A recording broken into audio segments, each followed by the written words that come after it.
Olá, eu sou Ariadne Gattolini, editora-chefe aqui do Jornal de Jundiaí, e hoje eu vim trazer uma conversa aqui pra gente que gosta de esportes radicais, que gosta de caminhada, que gosta de montanhismo, mas como é que a gente vai continuar fazendo esse tipo de exercício diante de tantas fatalidades que a gente tem visto, inclusive da Juliana Marins, que morreu lá na Indonésia. E para a gente conversar isso sobre como praticar esportes mais radicais com segurança, eu trouxe hoje aqui o montanhista André Pelatti para a gente bater um papo e falar sobre os riscos e a segurança desse esporte. Seja bem-vindo novamente, André. Muito obrigado, Ariadne. Sempre um prazer estar aqui com você.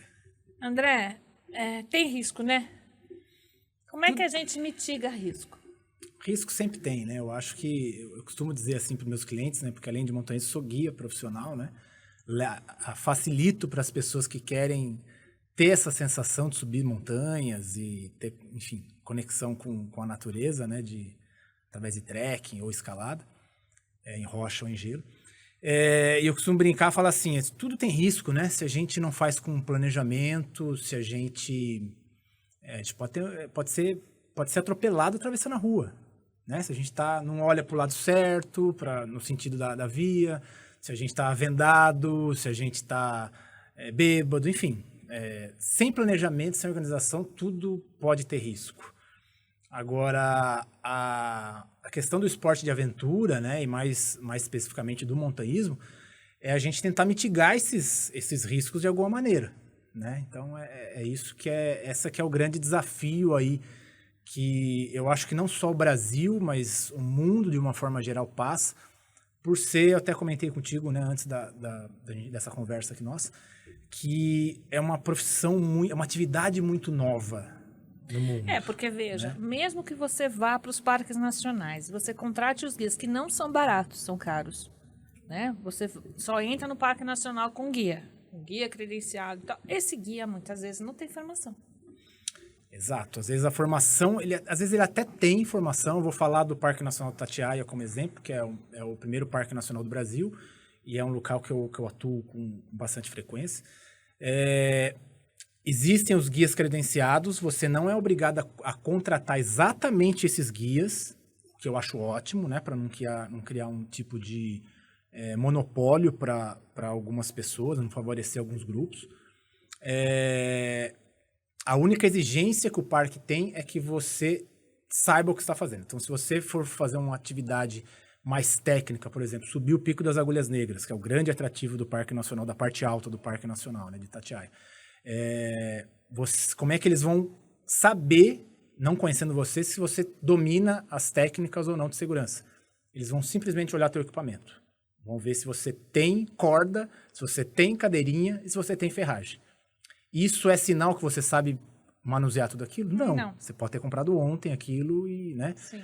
Então, é até um ponto que não só eu, mas alguns guias, a gente vem batendo com o pessoal do parque para tentar melhorar, né? Mas, na verdade, a legislação está errada, né? Então, a legislação está errada porque não tem uma limitação com relação a isso. Então, acho que o primeiro passo que a gente começa do zero é profissionalizar os guias. Então, a profissão de guia de montanha não é profissão na CLT, né? Então, a gente precisaria ter um deputado federal que abraçasse a causa e tentasse, né, transformar, adicionar a profissão na guia na listagem de profissões da CLT. Porque uma vez adicionado, aí sim fica mais fácil de começar a ter legislação mínima, né? O que o cara precisa ter de curso, quanto tempo, quais as proficiências, quais são as técnicas que ele tem que dominar para que ele consiga ter o carteirinha, né? A certificação de guia de montanha, né? E antes a gente estava conversando que foi em Itatiaia esse final de semana, né? Que ficaram perdidos e pegaram -9 graus. Sim, teve um grupo de 5 pessoas que entrou no Parque Nacional de forma regular, mas foram para o atrativo das Agulhas Negras de forma irregular. Então, tem 2 roteiros lá, que é o Agulhas Negras e o Pico das Prateleiras, eles têm controle de acesso, número máximo de pessoas por dia para acessar o cume, que são 80. Já os outros atrativos, por não terem trechos técnicos, não tem limitação de número de pessoas. Então, esse grupo de 5 pessoas comprou o ingresso pro parque, mas não fez a reserva pro Pico das Agulhas Negras. Por quê? Porque já estava lotado.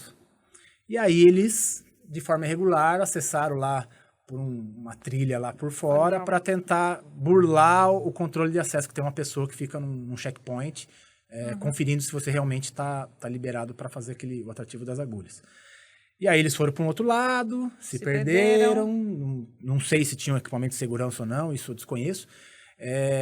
Não conseguiram voltar a tempo antes de anoitecer, passaram a noite lá. E essa noite registrou menos 9 graus no Parque Nacional, na parte alta. Provavelmente não tinha manta térmica. Muito provavelmente. Aí na parte da manhã o parque verificou que, né, eles não tinham dado baixa, né, não tinham dado check-out. E aí foram ao seu resgate, encontraram o pessoal numa via que é próxima a uma via chamada Bira.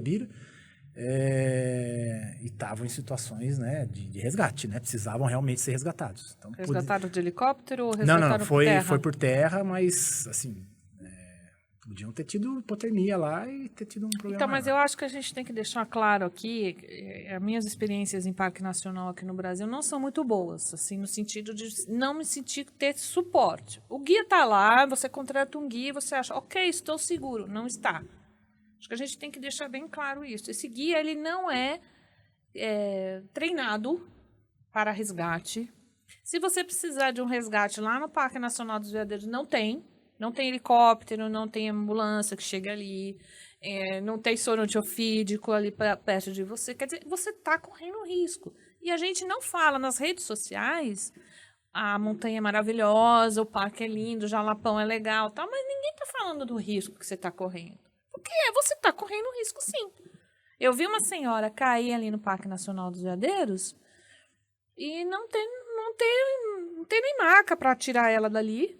Ela quebrou o braço e a gente foi para uma cidade próxima, não tinha raio-x, ela tomou remédio para dor para ir para Brasília. Então, assim, não dá para a gente chegar no lugar como turista, eu também faço eu cometo esse erro e ir lá fazer um rapelzinho à toa. Você concorda comigo ou não? Em boa parte, sim. Vamos lá. Acho que tem uma série de pontos aí que você levantou nessa sua afirmação. O primeiro sobre a profissionalização. A profissionalização dos guias e eles não serem capacitados. Existem, sim, guias capacitados no Brasil. Guias que realmente tomaram como uma profissão de vida, então a pessoa só faz isso, né? Não é uma profissão de final de semana. Sim. O cara, sei lá, sim, técnico de TI durante a semana, e final de semana ele gostava de ir pra montanha, um amigo chamou para ele levar um dia, outro amigo, um dia virou... Não, existem guias de profissão, eu sou um deles, eu me coloco nesse grupo, que são pessoas que realmente estão empenhadas e se tornarem o mais capacitados possível. Mas então, normalmente quando eu estou lá em Goiás ou em outro lugar, eu não vou achar você lá assim à toa. Aí que tá. Se você aparece do nada lá, na entrada do parque, fala, quero entrar aí tem meia dúzia de guias lá esperando na porta. Acho que não é a forma. Você não vai fazer uma cirurgia e você simplesmente aparece no hospital e tem meia dúzia de médicos esperando você ali. Mas ninguém te avisa que o Parque Nacional dos Veadeiros tem risco. Você acha que é uma coisa soft, mas não é soft. Então, aí que tá. É aquilo que eu falei anteriormente. Tudo tem risco. Serra do Japi tem risco. Atravessar a rua tem risco. Eu descer a escada, se eu fazer sem planejamento, sem capacitação, sem estar realmente preparado para aquela atividade, o risco que poderia ser minimizado, ele fica ampliado, é o contrário. Então, estar no mundo outdoor, né, na natureza, nunca vai ser algo simples, nunca vai ser algo trivial, entendeu? E é isso que as pessoas precisam entender. Assim como fazer uma cirurgia no estômago não é algo trivial. E ninguém faz por conta própria. Mas veja, se eu chego no parque, vamos pensar, eu tô saindo de Jundiaí, pego meu avião, vou pro parque, e aí tem os guias do parque. E eu contrato o guia do parque, que é uma grana. Eu imaginava que ele tinha corda, capacitação, e não é isso que a gente encontra no Brasil. Aí sim, aí a gente volta para um outro ponto, que é com relação à capacitação e à profissionalização da profissão. Que seria em ter o máximo de estrutura possível. Então, aí Eu vejo dessa forma, que não partiria do setor privado, e aí deveria participar do setor público. Principalmente na questão da gestão do parque, né, de falar, ok, o que é preciso um guia para ter capacidade de guiar na Agulhas Negras? Por exemplo, ou na Chapada dos Veadeiros, ou seja lá níveis, né? Olha, você é iniciante, você vai até aqui, você vai até ali, você vai lá, o guia tal só pode ir para lá. Existe uma associação no Rio de Janeiro que agora ela está se posicionando de forma nacional, que é a BGM, Associação Brasileira dos Guias de Montanha, que eles têm vamos dizer assim, esse nível, né, de nível 1 de como guia de montanha, nível 2 e por fim o instrutor, que ele pode até ensinar a ser guia, né? Eles têm isso, eles estão com intenção de ampliar vamos dizer assim, essa capacitação para nível nacional, que ainda está muito focado no Rio de Janeiro, né? Mas ainda é algo muito incipiente, né? Parece que se os parques nacionais não falarem, opa, peraí, a gente precisa capacitar e eu preciso ter um mínimo de requisitos que cada um tem que cumprir aqui. Se não houver essa exigência do parque, dificilmente isso vai... E gente, a gente paga para entrar no parque, não é barato para entrar no parque. Exato. A gente está pagando e não tem o serviço. Exato. Então, olha o que a gente está falando para vocês. Vocês vão pagar, vocês acham que nem eu fui, achei que eu ia pagar, ia ter um guia adequado, eu não tive um guia adequado. Descemos para um desfiladeiro sem corda. Teve uma hora que eu falei, não vou passar por aqui, eu não vou descer mais. Esquece, eu tenho filho, eu quero viver para ver meus filhos. E daí teve o episódio da cobra, que eu já contei aqui antes. Quer dizer, a cobra subiu na minha perna, e se tivesse me picado, eu não tinha soro, não tinha nenhum atendimento. Eu estava mais ou menos a uns 15 quilômetros de um ponto base. Né? Então, assim, é perrengue. E tem algumas coisas que são básicas que podiam ser resolvidas, né? Sim. Por exemplo, ter uma equipe de resgate lá, de plantão. É muito caro. É caro. Então, o ingresso que você falou que já acha caro, vai triplicar, quintuplicar, sei lá, né? Se a gente pensar em ter um helicóptero, nossa, aí são em ordens que eu acho que fogem da realidade brasileira, né? Hoje eu conheço poucos parques nacionais no mundo que tem um helicóptero. Não, helicóptero de prontidão no parque. Ah, não tem. Eu te listo o que eu conheço. A Concagua tem, só que a Concagua, o permisso, né, que é a entrada, a gente está falando de $700. De permisso. Então, assim, iria inviabilizar qualquer acesso aqui no Brasil. É que a Concagua é um dos 7 cumes, é uma montanha que vem gente do mundo inteiro, então, enfim. Everest também tem é caro. gente que... Everest também é caríssimo, tem também um helicóptero de prontidão, e alguns parques nacionais nos Estados Unidos eu desconheço, mas deve ter, e talvez na Europa deve ter alguma coisa nos Alpes também Brasil não.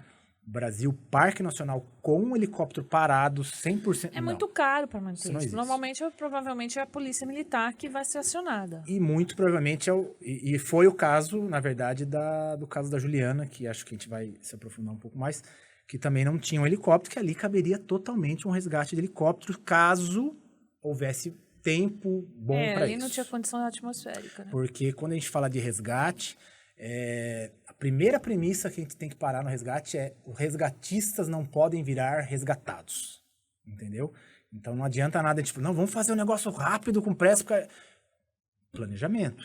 Primeiro passo no montanhismo, numa operação de resgate, é ter planejamento. Então as pessoas que estão de fora, que não têm noção, né, não têm familiaridade com isso, às vezes acabam julgando como uma imprudência, né?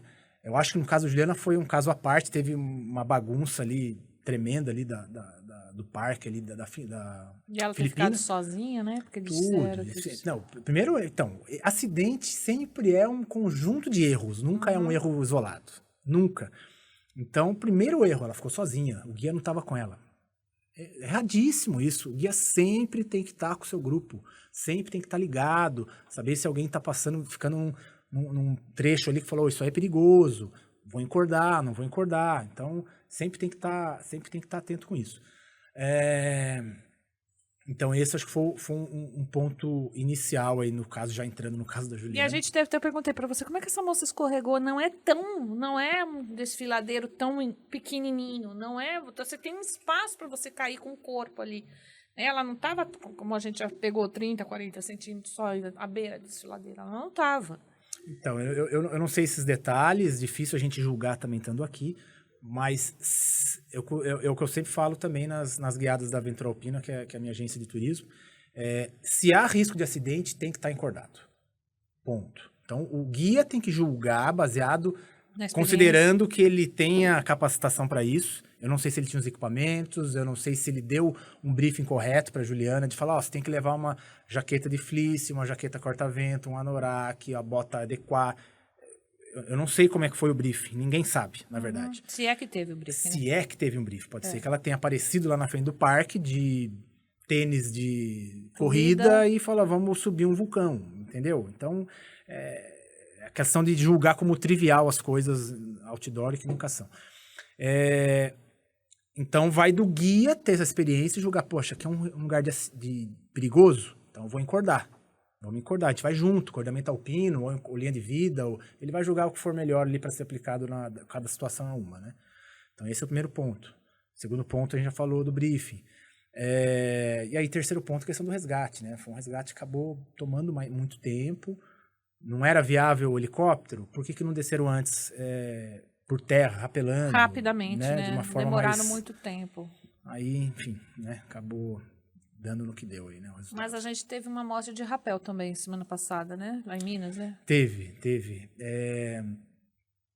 Lá na Pedra do Elefante, que fica na cidade de Andradas, uma das 50 vias clássicas do Brasil, que é um livro famoso do Flávio da Cintia da Flon.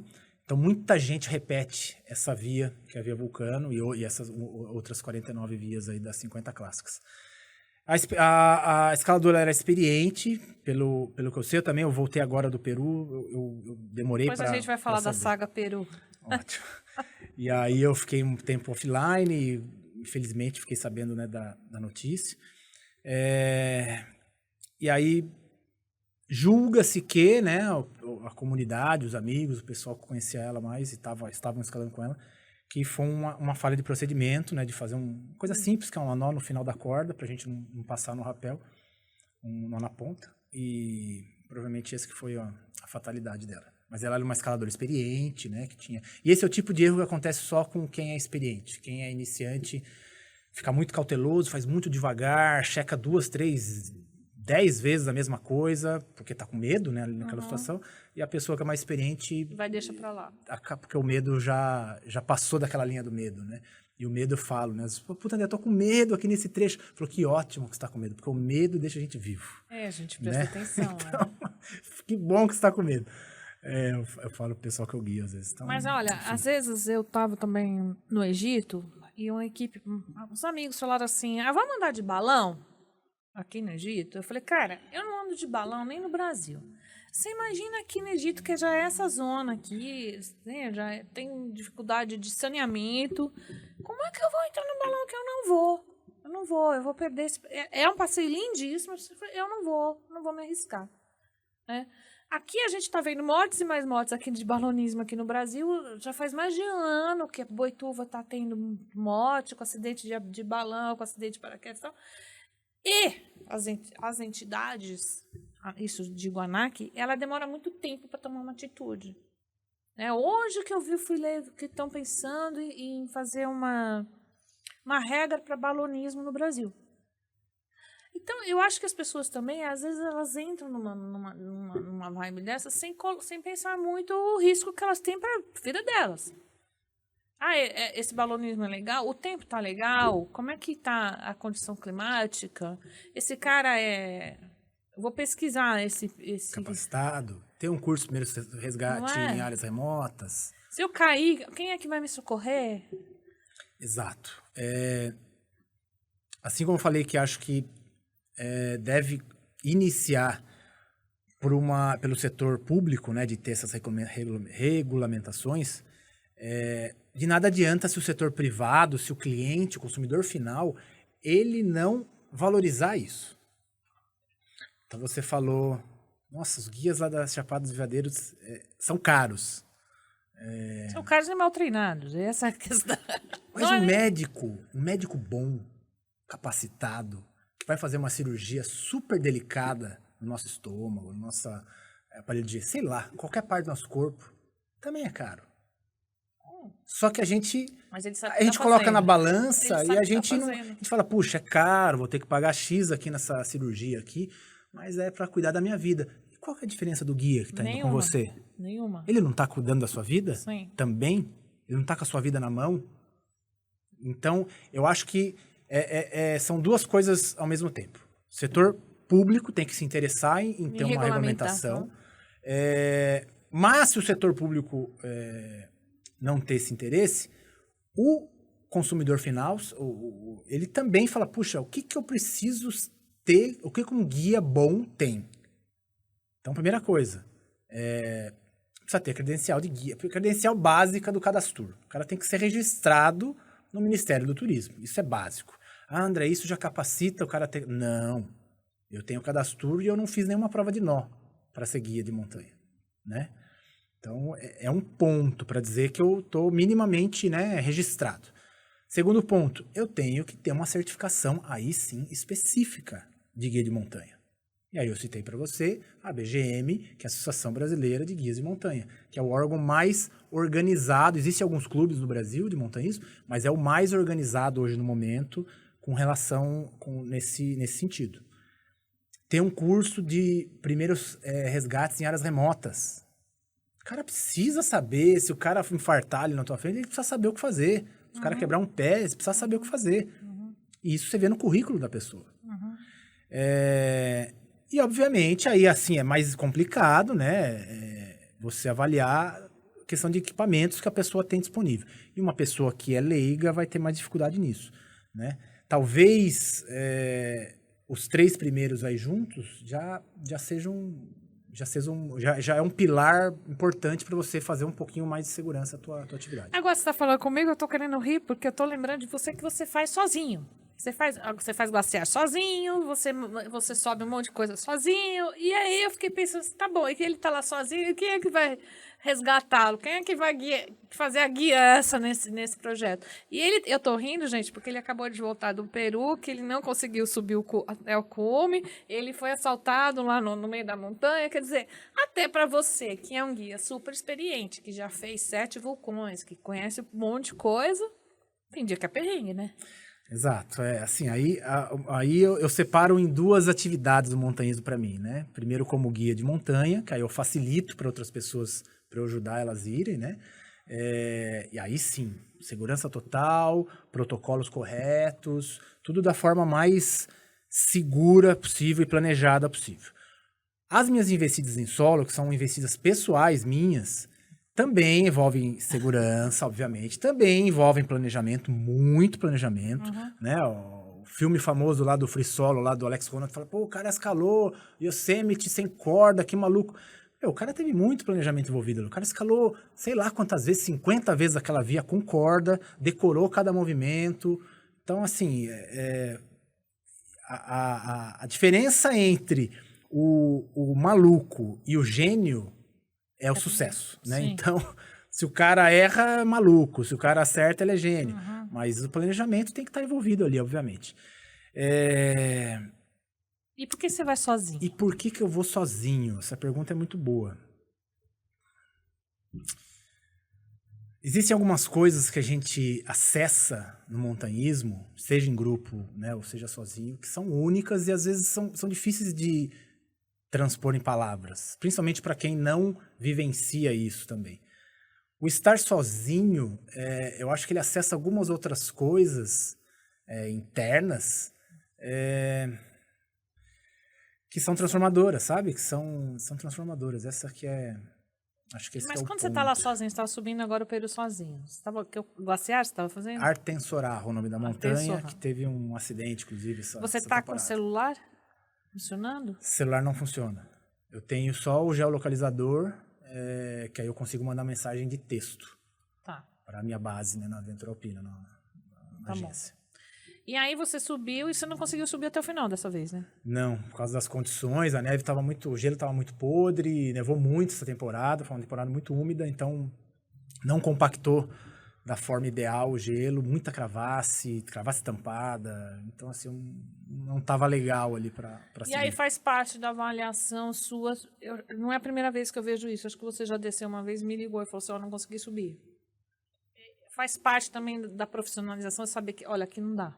Claro, com certeza. Eu acho que Vou desistir. Eu brinco que só não desistiu de montanha quem não fez montanha o suficiente. Uhum. Então faz parte você saber a tua limitação. Às vezes não é nem uma limitação física sua ou técnica, às vezes uma condição climática que impede de você seguir de forma segura, e você tem que ter sabedoria para recuar, né? Com certeza, né? Então, às vezes dá certo você continuar empurrando, às vezes dá errado. Então, enfim, vai do Aí julgamento você de foi cada um. assaltado. No final, seu Aí equipamento eu foi fui, roubado. infelizmente, fui Furtado, assaltado né? na montanha em 25 anos de montanhismo. É a primeira vez que No eu Peru, que a gente estava fico combinado sabendo. aqui, que o peruanos são maravilhosos, são pessoas ótimas, aí ele foi assaltado lá no Peru. É difícil, a gente não pode nunca generalizar, né, em nada na vida, né? Mas eu sempre tive uma imagem muito bacana, continuo tendo uma imagem muito bacana do povo peruano, do Peru, mas foi uma grande surpresa, assim, porque, enfim, a gente estava num ambiente ali que eu sempre me senti muito seguro, né, que é a montanha. Enfim, uma fatalidade que não vai manchar a Cordilheira Blanca, mas que obviamente chateou, né? Lógico. Agora, pra gente finalizar aqui, eu acho que faltou falar que eu também já vi um monte de acidentes acontecendo com gente tirando celular, tirando foto do celular. Né? Como é que você faz quando você está guiando e a pessoa começa a querer tirar um monte de fotinho e atrapalha o grupo, né? Eu já estive nessa situação, atrapalha pra caramba. Teve uma vez que eu entrei numa caverna, a mulher queria trocar de roupa para fazer foto na caverna, né? Atrapalha o grupo, a pessoa não se toca que tá atrapalhando e ela coloca em risco, às vezes, a própria vida. Então, Claro. como é que você, como guia, fala pra pessoa, filha, agora não é hora de... Se aquele trecho é um trecho que exige plena atenção da pessoa, né? Que tem o risco de acidente, aí cabe ao guia falar, pessoal, aqui, Não atenção pode... plena, ó, atenção plena comigo, tá? A gente vai se encordar, vamos estar todo mundo ligado, liga a headlamp, sei lá, se for à noite, alguma coisa assim, todo mundo ligado agora. Não é para tirar, então vai da condução do guia, entendeu? Não é algo complexo. Só que o guia precisa ter sensibilidade de fazer esses julgamentos. Fala, puxa, aqui eu tenho uma pessoa assim, assado no grupo, tenho um trecho assim, assado no grupo, então ele tem que avaliar e tomar a decisão dele. Não. Bom, eu vou finalizar aqui esse podcast pedindo a atenção das pessoas. Montanhismo, trekking envolvem riscos, a gente tem que ficar muito atenta antes de ir, não faça como eu faço, eu vou e depois eu vejo como é que eu faço lá com o guia local. O guia local nem sempre é a melhor pessoa para estar te guiando, e existem riscos, né? O balonismo é risco, trekking tem risco, montanhismo tem risco, e a gente tem que fazer isso da melhor forma possível. André, quem quiser te encontrar no Instagram, te acha como? Bom, o Instagram da Aventura Alpina, que é a agência de turismo de montanha aqui de Jundiaí, encontra por @aventuraalpina, tudo junto. O meu Instagram pessoal é André Perlatti, também tudo junto, com 2 T's de igreja no final. E é isso. Assistam ele no Instagram, porque eu fiquei acompanhando a última aventura dele, rindo, porque eu conheço a figura, rindo dos perrengues que ele estava passando lá no Peru. Meu Deus. Eu não sou uma boa amiga para você. Sempre uma boa amiga, sempre. Fiquem conosco no jj.com.br.